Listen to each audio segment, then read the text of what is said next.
आज जो प्रस्ताव है वो बहुत ही गंभीर और एक ऐसा मुद्दा है जो हर किसी को छुआ है। हर किसी ने अपने गांव में, अपनी कंस्टिट्यूएंसी में, अपनी विधानसभा में अभी है।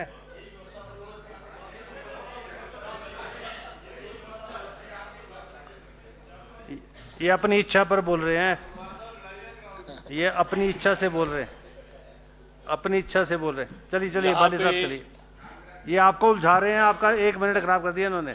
1 मिनट 28 सेकेंड हो गए। जब बड़े विद्वान और अनेकों साल से जिन्होंने विधानसभा में बड़े लंबा अरसा गुजारा हो वो बोल रहे हो तो शिक्षा ये दी है कि उनकी बात सुननी है, उलझा रहे हैं। उनको मौका देना। कोई बात नहीं, मैं अपना वक्त जो आप देंगे वो लूंगा।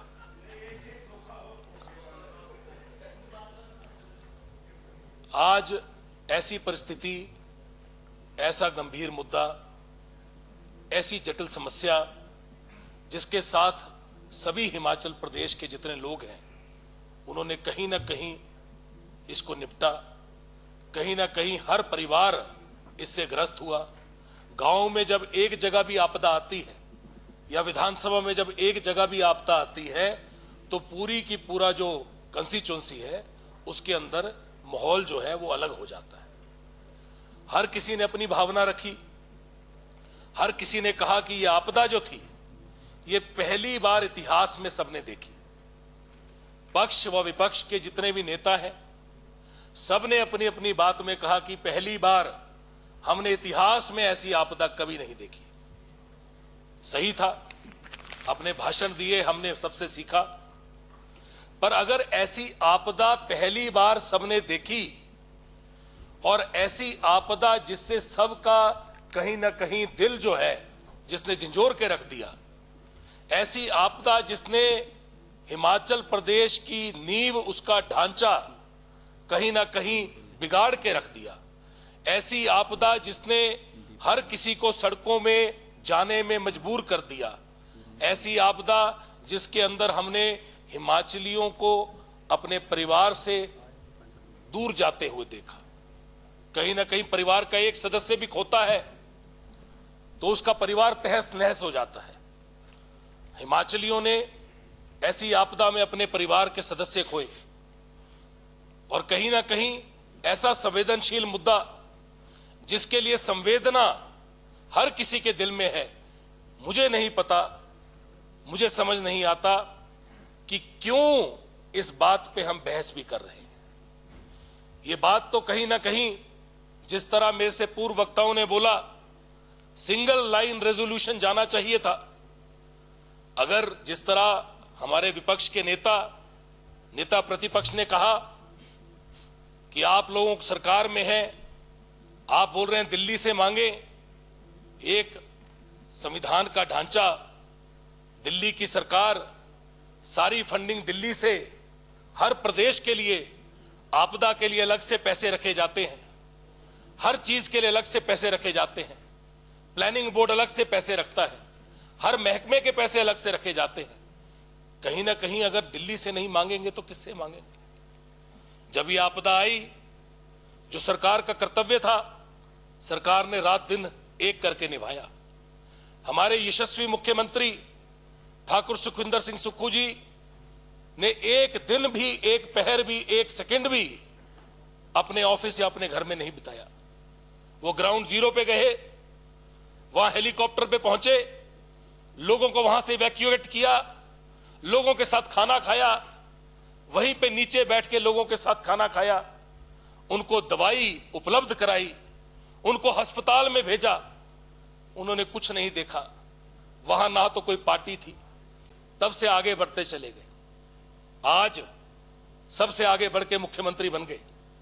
कहीं ना कहीं इन्होंने कहा मैं टिप्पणी नहीं दिखाता, पर कहीं ना कहीं टिप्पणी में या टेवे में या नक्षत्रों में या ग्रहों में कुछ ना कुछ इनके लिए होगा जो आज ये इतनी बड़ी कुर्सी पे विराजमान है।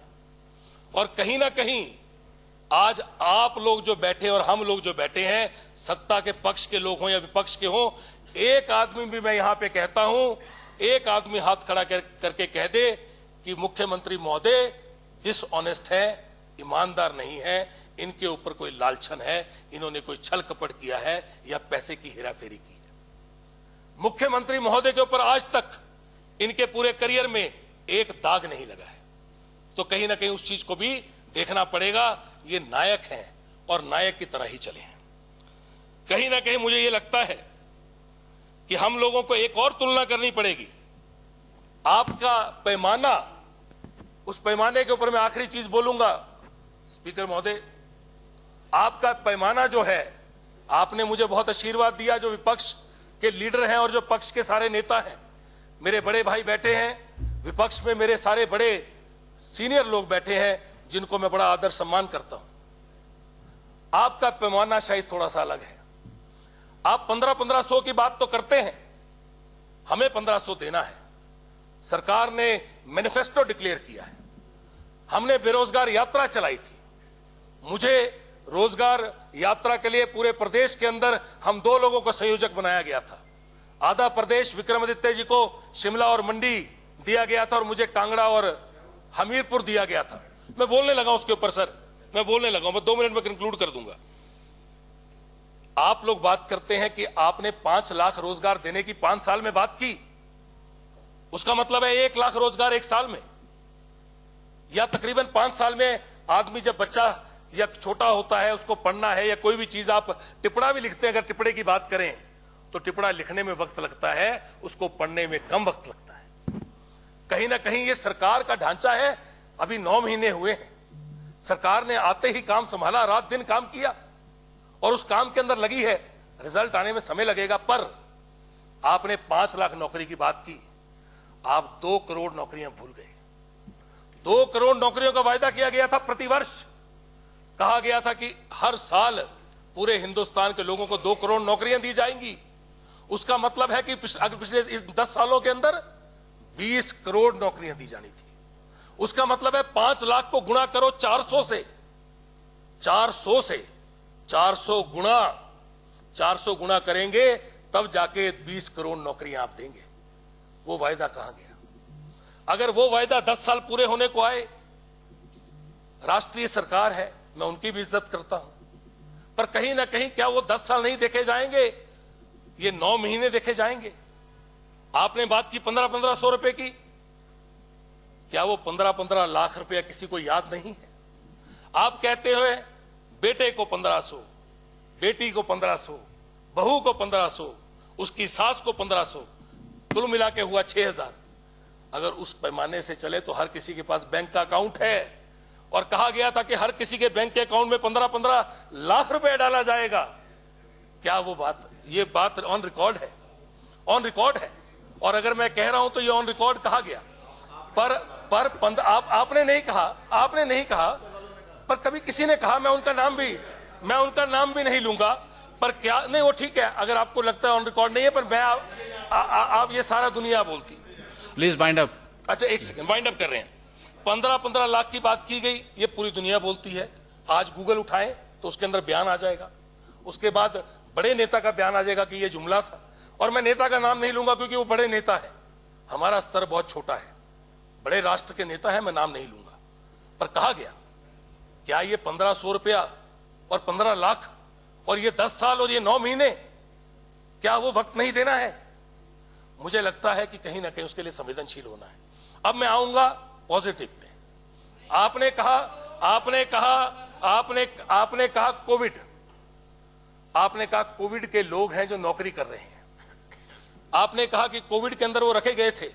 मैं आपकी बात से 100% आपके साथ खड़ा हूं।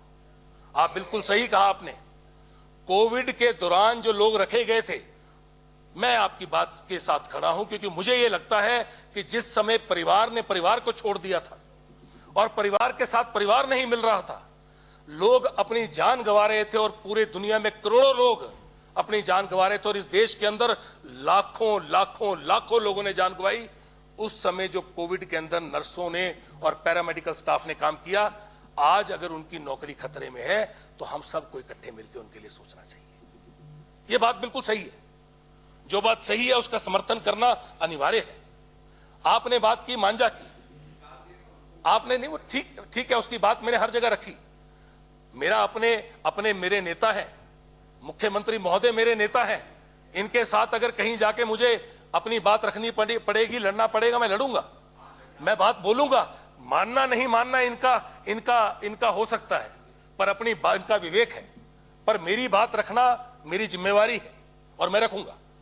पर दूसरी बात आपने कही मांझा की, आपने कहा कि मांझा में एक वेडिंग डेस्टिनेशन बन रही है। मुख्यमंत्री महोदय ने उसका उत्तर दे दिया कि आपसे बात करके ही उसके ऊपर काम करेंगे। उसके साथ आपने कहा उस वहां पे एक क्रिमेशन ग्राउंड है, साथ में एक तरफ शादियां होंगी और एक तरफ क्रिमेशन होगी। ये बड़ा संवेदनशील बात थी। कहीं ना कहीं टूरिज्म के अंदर मुझे जिम्मेवारी मिली है, कहीं ना कहीं उस बोर्ड का मैं वाइस चेयरमैन हूं, टूरिज्म कॉर्पोरेशन का मैं चेयरमैन हूं। आपने मुझे अभी बोला कि आपने आशीर्वाद भी दिया, सबने वहां से भी बैठ के, कि आपको इतनी बड़ा कैबिनेट मिनिस्टर का रैंक भी मिला है। मुख्यमंत्री महोदय ने मुझे पहली बार बनने के बाद पूर्ण आशीर्वाद दिया है। पार्टी ने मुझे राष्ट्र का सचिव बनाया है, पूरे देश का मैं सचिव हूं, बंगाल का सह प्रभारी भी हूं। पर उसके साथ साथ मुझे लगता है कि जो बात सही है वो सही है। तो कहीं ना कहीं संवेदनशील होने की बात है, कहीं ना कहीं अपनी बात करने की बात है। और नगरोटा भगुआ विधानसभा क्षेत्र, जिस क्षेत्र से मैं आता हूं, जिसकी जिम्मेवारी मेरे ऊपर है, और सबसे बड़ी चीज, जिस विधानसभा ने मुझे पूरे प्रदेश में मेरी कांग्रेस पार्टी में सबसे ज्यादा मत देके यहां विधानसभा भेजा है, मुझे लगता है कि वो जिम्मेवारी मेरी है। और मैं जब जाता हूं, देखता हूं, वहां पे जाके पूरा का पूरा तहस नहस हो गया है। अगर सबसे ज्यादा हिट कांगड़ा जिले के अंदर कुछ कंस्टिट्यूएंसियां हुई हैं, उसमें एक नगरोटा भगुआ है, और उसके अंदर पंचायतों की पंचायतें नीचे आ गई हैं, सड़कें बिल्कुल ध्वस्त हो गई हैं, डंगे बिल्कुल ध्वस्त हो गए हैं। पर मुझे पूर्ण यकीन है कि जिस तरह से ये सरकार काम कर रही है, जिस तरह से इन्होंने काम किया है, और जो कार्य प्रणाली और जो कार्य क्षेत्र में रह के काम किया जा रहा है, ये जरूर सही होगा। पर एक चीज जो आप लोगों ने बड़ी सही कही कि ये 1.5 लाख रुपया कम है, और उसके ऊपर तर्क जो दिया मुख्यमंत्री महोदय ने कि आप इकट्ठे चलिए और उसको बढ़ाइए। मेरी दरख्वास्त सिर्फ एक होगी, हम सब हिमाचल वासी आज की परिस्थिति में लोगों के लिए, जो आपके वोटर हैं, हमारे वोटर हैं, जन नागरिक हैं, हो सकता है वोटर भी ना हो, प्लीज बाइंड अप, उनके लिए हम लोग इकट्ठे हैं और कहीं ना कहीं हमें इकट्ठे होकर आगे चलना है। इन्हीं शब्दों के साथ मैं आप सबका धन्यवाद करता हूं और एक अपेक्षा करता हूं कि अच्छे वातावरण जैसे कि आपने आज तक दिया है, आशीर्वाद सबने दिया है, उसके साथ आगे बढ़ के आप सबसे सीखेंगे। धन्यवाद।